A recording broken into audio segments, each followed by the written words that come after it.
मंजिलें उन्हीं को मिलती है जिनके सपनों में जान होती है। मंजिलें उन्हीं को मिलती है जिनके सपनों में जान होती है। पंख होने से कुछ नहीं होता यारो, हौसलों से उड़ान होती है, हौसलों से उड़ान होती है। धन्यवाद।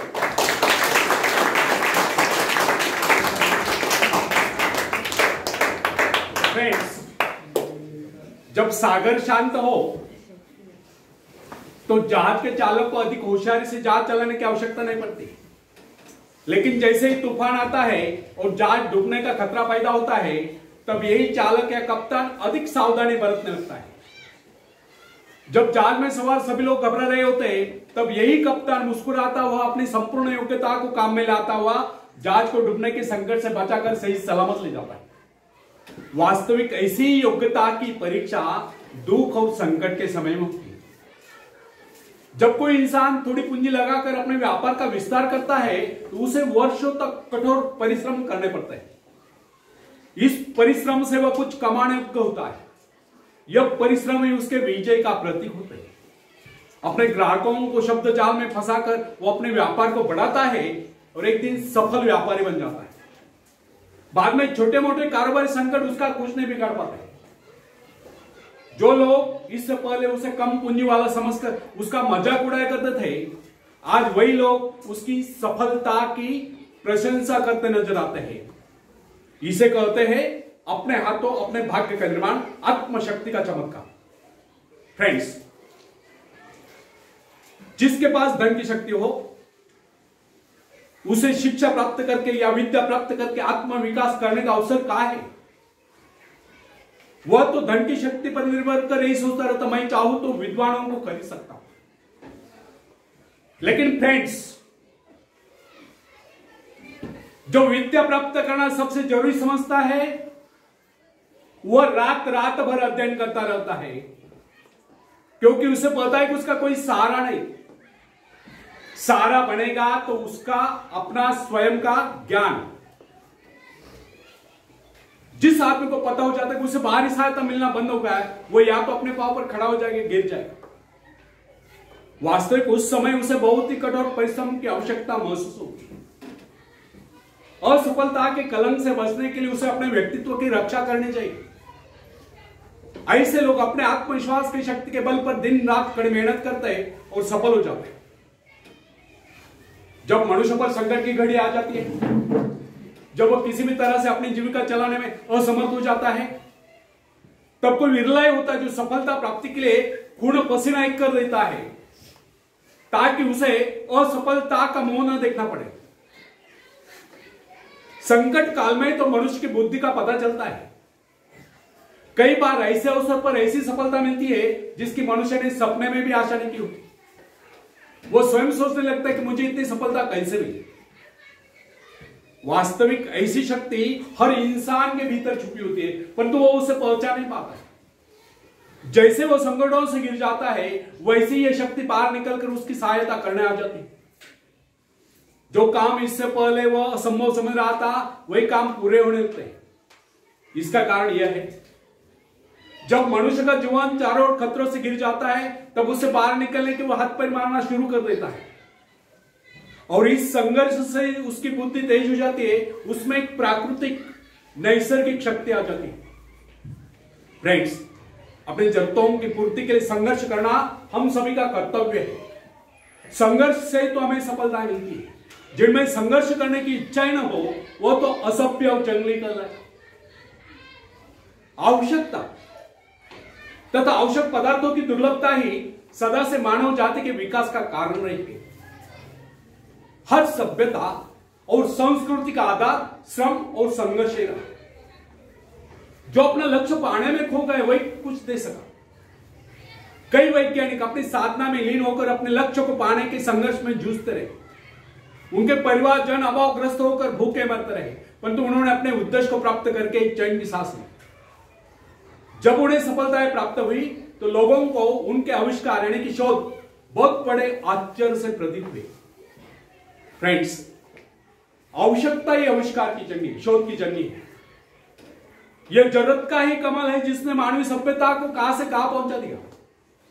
अश्मयुग से संगणक युग तक जरूरत लक्ष्य का निर्धारण करते, इसे पाने के लिए वैज्ञानिक तथा शोधकर्ता जी जान से जुट जाते हैं। मनुष्य की गुप्त शक्ति का पता उस समय चलता है जब कोई जरूरत आकर उसके सामने खड़ी होती है, उसकी पूर्ति के लिए वह संघर्ष करता है। मनुष्य की गुप्त शक्ति आपातकाल में प्रकट होती है। इसका सीधा अर्थ यह हुआ, यदि मनुष्य को किसी वस्तु की आवश्यकता ही ना हो तो उसके आंतरिक शक्ति का अंत हो जाएगा। बाहरी सहायता लेने से भी इस आंतरिक शक्ति को बाहर निकालने का अवसर नहीं मिलता। जो काम इस शक्ति द्वारा लिया जाने वाला था, वही काम हम दूसरों की सहायता लेकर झटपट कर डालते हैं और पंगु तथा शक्ति बने रहते हैं।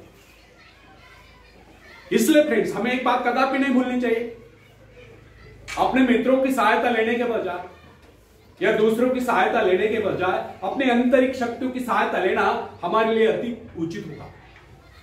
क्योंकि आत्मनिर्भरता एक ऐसी शक्ति है जो मित्रता यानी कि मित्रों से ली हुई सहायता, प्रभाव दूसरों का प्रभाव, धन संपत्ति यानी कि दामकरी काम, पैसे से लेवा काम, ऊंचा वंश यानी कि ऊंचे खानदान में जन्म को आए हुए व्यक्ति का सहारा लेना या बाहरी किसी भी प्रकार की सहायता, इन सब की सामूहिक शक्ति से ही शक्तिशाली होती है। इन शॉर्ट, आत्मनिर्भरता एक ऐसी शक्ति है जो मित्रता, प्रभाव, धन संपत्ति, ऊंचा वंश या बाहरी किसी भी प्रकार की सहायता, इन सब की सामूहिक शक्ति से ही शक्तिशाली होती है। आत्मनिर्भरता की सहायता लेकर मनुष्य भीषण से भीषण बाधाओं को भी पार कर जाता है, भयंकर कठिनाइयों पर भी विजय प्राप्त करता है, बड़े से बड़े आविष्कार यानी कि शोध करने में भी सफल हो जाता है। इंसानी गुणों में सबसे अधिक शक्ति आत्मनिर्भरता की है। जो इंसान अपने सहारे जीता है, जो अपने बल पर चलता है, जो अपने लक्ष्य पर चट्टान की भांति डटा हुआ है, जो बाधाओं को सामने देखकर जरा भी विचलित नहीं हुआ, जिसे अपनी कार्य कुशलता और कर्म शक्ति पर पूरा विश्वास है, वही सफल होता है। सत्य, पवित्रता और सुंदरता पर प्यार करना मनुष्य का स्वभाव है। जो व्यक्ति मौलिक विचारों के बल पर जीता है, जिसकी कुछ सिद्धांत है जिन पर वह आरूढ़ रहता है, जो अपने उसूलों पर दृढ़ता से कायम है, लोग उसे आश्चर्य से देखते हैं, उसके अनुयायी यानी कि शिष्य बनने का प्रयत्न करते हैं, क्योंकि लोगों के दृष्टि में वो महान है। फ्रेंड्स, यदि आप भी महान बनना चाहते हो तो अपनी शक्तियों को पहचानो। ईश्वर ने जो शक्ति आपको प्रदान की है, वह आपके भीतर छुपी हुई है, उसे जगाकर बाहर लाओ। यदि आप उसे जगाने में सफल हो गए तो सफलताएं आपके कदमों तले होगी और आप कामयाबी के शिखर पर होंगे। आखिरी में हरिवंश राय बच्चन जी की कविता में पेश करता हूं, आप भी मुझे साथ देंगे।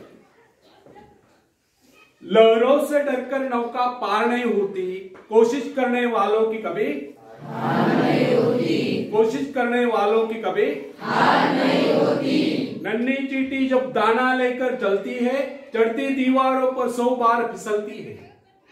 नन्ही चींटी जब दाना लेकर चलती है, चढ़ती दीवारों पर 100 बार फिसलती है। मन का विश्वास रगों में सांस भरता है, चढ़कर गिरना, गिरकर चढ़ना ना करता है। आखिर उसकी मेहनत बेकार नहीं होती, कोशिश करने वालों की कभी हार नहीं होती, कोशिश करने वालों की कभी हार नहीं होती। डुबकिया सिंधु में गोताखोर लगाता है, सिंधु में भी समंदर में। डुबकिया सिंधु में गोताखोर लगाता है, जा जाकर खाली हाथ लौट कर आता है। मिलते नहीं सोची मोती गहरे पानी में, मिलते नहीं सोची मोती गहरे पानी में। मुट्ठी उसकी खाली हर बार नहीं होती, कोशिश करने वालों की कभी हार नहीं होती, कोशिश करने वालों की कभी हार नहीं होती। और आखिरी पद आप सबके लिए बहुत इंपॉर्टेंट है, क्योंकि मैंने देखा है एसएससी का रिजल्ट जब डिक्लेयर होता है तो बैड न्यूज आते हैं बहुत से पेपर में, बुज़दिल लोगों के न्यूज आते हैं, खुदकुशी करते हैं। लेकिन आप सब याद रखें, जिस माँ बाप ने आपको पाल पोस कर बड़ा किया है, जो गलत कदम उठाते हैं बच्चे, तो उनके माँ बाप के दिल पर क्या गुजरती होगी इसका कभी सोचते नहीं वे। तो असफल रहा तो क्या हुआ, फिर कभी सफलता मिल जाएगी, मायूस नहीं होने का। वैसे मैं नहीं सोचता कि आप सब फेल हो, आप सब अच्छी मार्क नंबर मिलाकर उत्तीर्ण हो, लेकिन तो भी अगर कोई एक आध दो सब्जेक्ट में कोई फेल भी हो जाता है तो उसमें मायूस होने की जरूरत नहीं, क्योंकि सप्लीमेंट्री एग्जाम रहती है। ज्यादा से ज्यादा क्या होगा, 1 बरस चला जाएगा, नहीं तो भी आजकल तो सुशिक्षित बेरोजगार बहुत से वर्षों से लोग बेकार पड़े हैं। तो एक बार ऐसा भी गया तो उसमें मायूस नहीं होने का, डट कर फिर अभ्यास करने का और